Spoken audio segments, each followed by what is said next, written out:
السلام علیکم۔ میں عباس ایدی شارپ نیو 123 سے سامعین محترم بہت دنوں کے بعد حاضر ہوں آپ کی خدمت میں۔ اور بھی غم ہے زمانے میں محبت کے سوا۔ سامعین معذرت چاہتا ہوں کہ آج میں کافی دنوں کے بعد آپ کی خدمت میں حاضر ہو رہا ہوں، اور حالانکہ یہ یوٹیوب کے ساتھ طے نہیں کیا تھا کہ وقفہ آئے گا، وہ چاہتے ہیں کہ کنٹینیو ہو اور میں بھی چاہتا ہوں کہ کنٹینیو ہی رکھوں، لیکن زندگی کے اندر اور معمولات بھی ہیں جو ڈسٹرب ہوتے ہیں، تو پھر ذہن کام نہیں کرتا کہ آپ سے مخاطب ہوں۔ تو آپ بھی کوئی خاصا کوآپریٹ نہیں کر رہے۔ میرے وہی 150 کے لگ بھگ ہے سبسکرائبر۔ درخواست ہے میری آپ سے کہ آپ مہربانی فرمائیں اور اسے کنٹینیو کریں۔ میں بھی کنٹینیو کرتا ہوں، دونوں ہاتھوں سے تالی بجتی ہے۔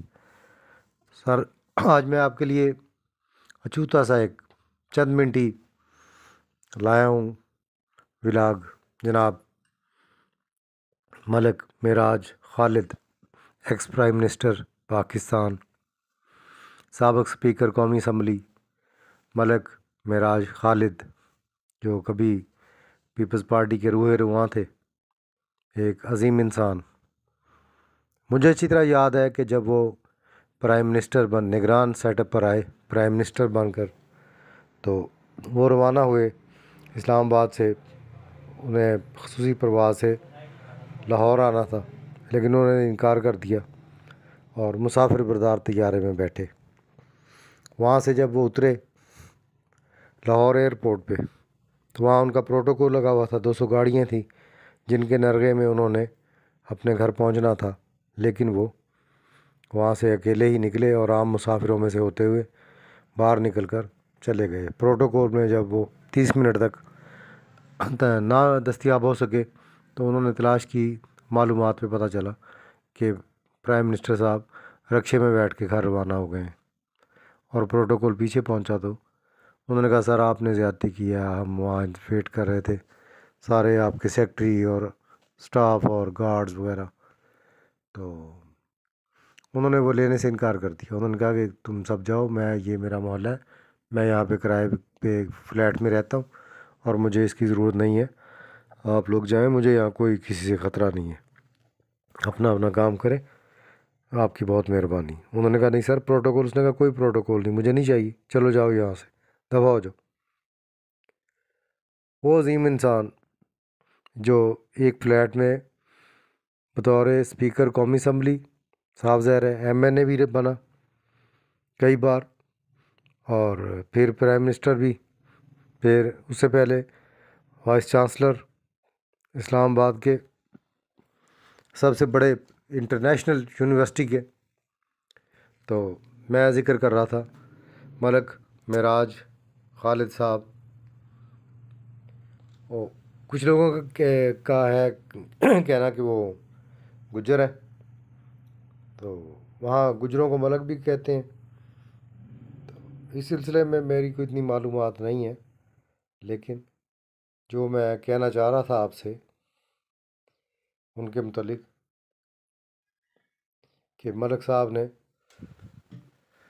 جو خدمات انجام دیں، اور ایک یونیورسٹی کا ان کا طالب علم کن الفاظ میں انہیں یاد کر رہا ہے، وہ یادداشتیں آپ کے سپرد کر رہا ہوں، اور امید ہے یوٹیوب انہیں محفوظ کر لے گی۔ اور اگر کسی طالب علم کو اچھی لگے تو پلیز شیئر کمنٹ ضرور کرنا، اور اس کو سبسکرائب بھی کر دینا، بہت مہربانی ہوگی۔ کہ آج کا مضمون میرا یہی ہے، ملک معراج خالد صاحب اس صدی کے ایک نائس پرسنالٹی۔ وہ لکھتا ہے کہ اللہ تعالیٰ نے دودھ فروش کو نوازا تو اس کی گردن میں سریا آ گیا۔ کہ اسٹوڈنٹ لکھ رہا ہے کہ ان کو نوازا تو ان کی گردن میں سریا آ گیا۔ یہ کہہ رہا ہے بین الاقوامی اسلامی یونیورسٹی اسلام آباد کے ڈائریکٹر ملک معراج خالد تھے۔ وائس چانسلر کہہ لیجئے، میں بین الاقوامی اسلامی یونیورسٹی میں ایم اے انگریزی کے دوسرے سیمسٹر کا طالب علم تھا۔ یونیورسٹی نے فیسوں میں 200% اضافہ کر دیا۔ میں نے ملک معراج خالد کے خلاف ایک مقامی روزنامے میں کالم لکھ دیا۔ کیونکہ میں اکثر کالم لکھتا رہتا تھا تو مجھے یہ عجیب لگا، میں نے لکھ دیا۔ میں نے لکھا کہ ایک دودھ بیچنے والا ڈائریکٹر بن جاتا ہے تو اس کی گردن میں سریا آ جاتا ہے اور وہ اپنا ماضی بھول جاتا ہے۔ یاد نہیں اور کیا کچھ لکھا، لیکن وہ بہت ہی نامعقول تحریر تھی۔ اگلے روز میں کلاس میں پہنچا تو ہیڈ آف دی ڈپارٹمنٹ جناب ایس ایم رؤف صاحب نے مجھے اپنے دفتر میں بلا کر کھا جانے والی نظروں سے دیکھتے ہوئے کہا کہ تمہیں ڈائریکٹر صاحب نے طلب کیا ہے۔ مجھے خوب یاد ہے جب میں ان کے کمرے سے نکل کر جا رہا تھا تو انہوں نے غصے سے کہا، gentleman go and face the music. خیر، میں ڈائریکٹر آفس کی جانب چل پڑا اور راستے میں یہی سوچتا رہا کہ یہ تو طے ہے کہ آج یونیورسٹی میں میرا لاسٹ ڈے ہے، لیکن سوال یہ ہے کہ آج یونیورسٹی سے نکالا جاؤں گا تو گھر والوں سے کیا بہانہ بناؤں گا کہ کیوں نکالا گیا۔ وہاں پہنچا تو ڈائریکٹر کے پی اے اسماعیل صاحب کو بتایا میرا نام آصف محمود ہے، مجھے ڈائریکٹر صاحب نے بلایا ہے۔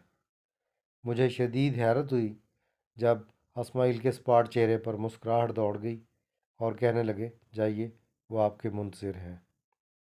لیکن اندر داخل ہوا تو حیرتوں کے پہاڑ ٹوٹ پڑے کہ وائس چانسلر میرے منتظر تھے، ملک صاحب اکیلے بیٹھے تھے۔ میں نے ڈرتے ڈرتے کہا، سر میں آصف، آپ نے بلایا تھا؟ وہ بولے، آپ ہی نے کالم لکھا تھا؟ جی سر، میں نے ہی لکھا تھا، تشریف رکھیے، مجھے آپ سے کچھ باتیں کرنا۔ اور میں جلتو جلالتو کا ورد کرتے ہوئے بیٹھ گیا۔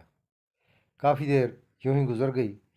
ملک صاحب ویلز کی ڈبیا گھماتے رہے۔ ایک ایک لمحہ اعصاب پر بھاری تھا۔ پھر ملک صاحب نے خاموشی کو توڑا اور کہا، کالم تو آپ نے بہت اچھا لکھا، لیکن آپ کی معلومات ناقص تھیں۔ میں صرف دودھ فروش ہی نہیں تھا، میرے ساتھ ایک اور معاملہ بھی تھا۔ میں نے اسی لیے آپ کو بلایا ہے کہ آپ کی معلومات درست کر دوں۔ میں صرف دودھ نہیں بیچتا تھا، میرے ساتھ یہ مسئلہ بھی تھا کہ جوتے نہیں تھے۔ میں دودھ بیچ کر کالج پہنچتا اور سائیکل وہیں کھڑی کر دیتا۔ گھر میں جوتوں کا ایک ہی جوڑا تھا جو والد صاحب کے زیر استعمال تھا۔ اس کا حل میں اور میرے ابا دونوں نے مل کر یہ نکالا کہ ہمارے درمیان یہ طے ہوا کہ صبح میں یہ جوتے پہن کر میں جایا کروں گا دودھ ڈالنے، اور اور جب میں واپس آ جاؤں تو یہی جوتے پہن کر ابا جی چوپال میں جا کر بیٹھا کریں گے۔ اب ڈر تھا کہ سائیکل چلانے سے جوتا ٹوٹ نہ جائے، اس لیے میں انہیں سائیکل کے ساتھ لٹکا لیا کرتا تھا۔ جب دودھ گھروں میں پہنچا کر کالج کے گیٹ کے پاس پہنچتا تو جوتا پہن لیتا، واپسی پر پھر سائیکل کے ساتھ لٹکا لیتا اور ننگے پاؤں سائیکل چلا کر گھر پہنچتا۔ ملک صاحب پھر خاموش ہو گئے۔ یہ دورانیہ خاصا طویل رہا، پھر مسکرائے اور کہنے لگے، سر یہ والی بات تم نے ٹھیک کہی ہے، واقعی اللہ تعالیٰ نے دودھ فروش کو نوازا تو اس کی گردن میں سریا آ گیا۔ بار بار دہراتے رہے، اللہ نے دودھ فروش کو نوازا لیکن اس کی گردن میں سریا آ گیا۔ پھر اسماعیل کو بلایا اور پوچھا کہ کیا قواعد و ضوابط کے مطابق میں فیس میں کیا گیا یہ اضافہ واپس لے سکتا ہوں یا میرے اختیار میں ہے؟ ڈائریکٹر نے کہا، پی اے نے کہا کہ سر یہ ایسے تو آپ کے اختیار میں نہیں ہے۔ تو ملک راج صاحب نے کہا کہ ایسے اگر میرے اختیار میں نہیں ہے اور اگر میں نوٹیفیکیشن جاری کر دوں اسے کینسل کرنے کا، تو پھر اسماعیل صاحب کہنے لگے سر آپ نوٹیفیکیشن جاری کر دیں تو صاف ظاہر ہے اس پر عمل ہوگا۔ ملک صاحب نے کہا جلدی سے نوٹیفیکیشن بنا لو، فیسوں میں اضافہ نہیں ہوگا۔ میں کمرے سے باہر نکلا تو اس حکم نامے کی کاپی میرے ساتھ تھی، البتہ دل وہیں چھوڑ آیا تھا۔ ڈپارٹمنٹ پہنچا تو ایس ایم رؤف صاحب میرے سے پوچھ رہے تھے ہاں کیا ہوا نوجوان؟ میں نے نوٹیفیکیشن آگے رکھ دیا۔ سر یہ ہوا ہے۔ رؤف صاحب کی آنکھوں میں جو حیرت تھی مجھے آج بھی یاد ہے۔ آج اگر کوئی مجھ سے پوچھے وائس چانسلر کیسا ہونا چاہیے تو میں کہوں گا اسے ملک خالد معراج خالد جیسا ہونا چاہیے کہ آپ ایک عظیم انسان، آپ ملک کے اعلیٰ ترین عہدے پر فائز رہے، جب انتقال ہوا تو ایک کرائے کے مکان میں رہتے تھے، اللہ تعالیٰ ان کو جنت الفردوس میں اعلیٰ مقام عطا فرمائے، آمین۔ اور یہ داستان تھی ملک معراج خالد صاحب کی کہ جو عظیم انسان، اور یہ ایک نہیں ایسے اور بھی اثاثے تھے جو ہماری آنکھوں کے سامنے چلے گئے، جن میں سر فہرست حالیہ نام ڈاکٹر عبدالقدیر خان کا ہے، اور ہمیں ڈر لگتا ہے کہ ہم ان کے متعلق کچھ بھی نہیں لکھ سکتے، لیکن میں ضرور لکھوں گا، میں ضرور آپ کی خدمت میں پیش کروں گا، اور ایک آرٹیکل کی شکل میں، اور ایک ویڈیو کلپ بناؤں گا۔ میں باز نہیں آؤں گا چاہے میں لٹکا دیا جاؤں، لیکن میں یہ حرکت کروں گا ضرور۔ انہی الفاظ کے ساتھ اجازت چاہوں گا، اور آپ سے وہی میں ریکویسٹ کروں گا کہ sharp new 123 please subscribe my channel. Thank you very much سامعین محترم، اللہ حافظ۔